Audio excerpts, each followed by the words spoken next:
Kaltim Ibu Kota Indonesia, Kasyaf Abah Guru Sekumpul. Tidak banyak yang tahu bahwa ternyata Abah Guru Sekumpul atau Kiai Haji Muhammad Zaini bin Abdul Ghani sudah memikirkan bahwa hanya Kaltim yang cocok menjadi ibu kota Indonesia.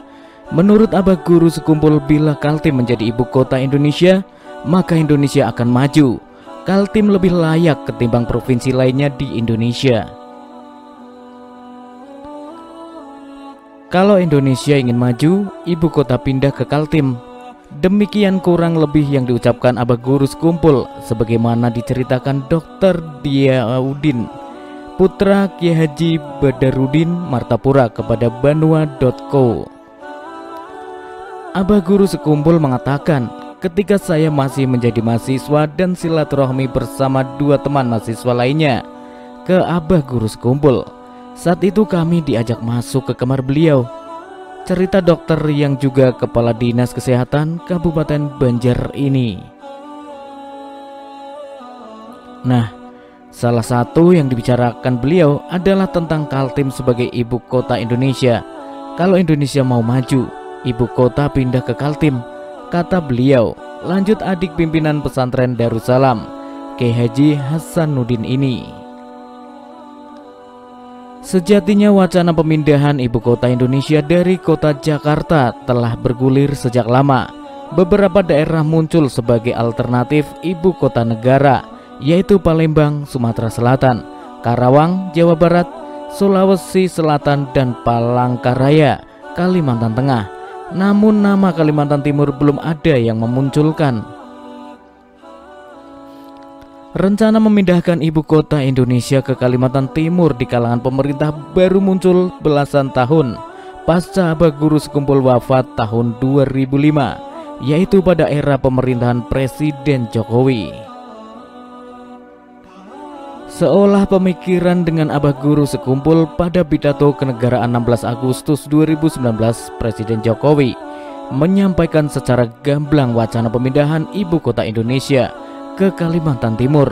Presiden Jokowi meminta dukungan dari anggota parlemen dan rakyat Indonesia untuk memindahkan ibu kota Indonesia ke Pulau Kalimantan. Presiden Joko Widodo kemudian mengumumkan secara resmi keputusan pemerintah untuk memindahkan ibu kota negara ke Kalimantan Timur pada 26 Agustus 2019. Cerita Abah Guru Sekumpul sudah memikirkan bahwa hanya Kaltim yang layak menjadi ibu kota Indonesia ini mendapat respon salah seorang santri yang lama ikut mengaji di Sekumpul, Ustadz Hairullah Zain. Seorang wali Allah punya kemampuan visual dan nalar yang berbeda dengan orang awam karena mereka berpikir menggunakan akal robbani sehingga mampu membaca yang belum terbaca oleh orang awam, kata Hairullah Zain.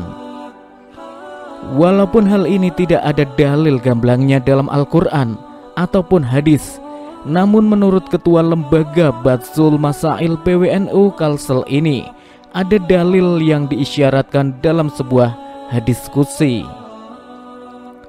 Dalam sebuah hadis qudsi, Allah menyatakan bahwa jika Allah telah mencintai seorang hamba, maka dia menjadi pendengaran yang hamba tersebut mendengar dengannya.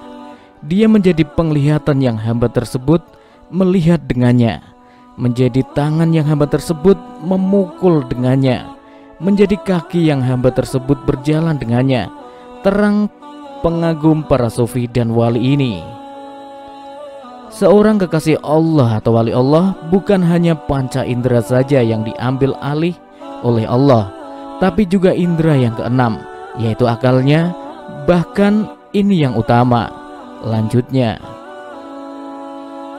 kemampuan berpikir dan bernalar dengan akal robbani inilah yang kadang membuat orang awam susah memahami jalan pikiran para wali Allah, sebab tidak jarang berbeda dengan logika orang awam. Para wali Allah telah melihat apa yang tidak mampu dilihat oleh orang awam dan menalar apa yang tidak mampu dinalar orang awam. Mereka tidak hanya mengalami kasyaf hissi atau inderawi, tapi juga kasyaf maknawi, pungkasnya.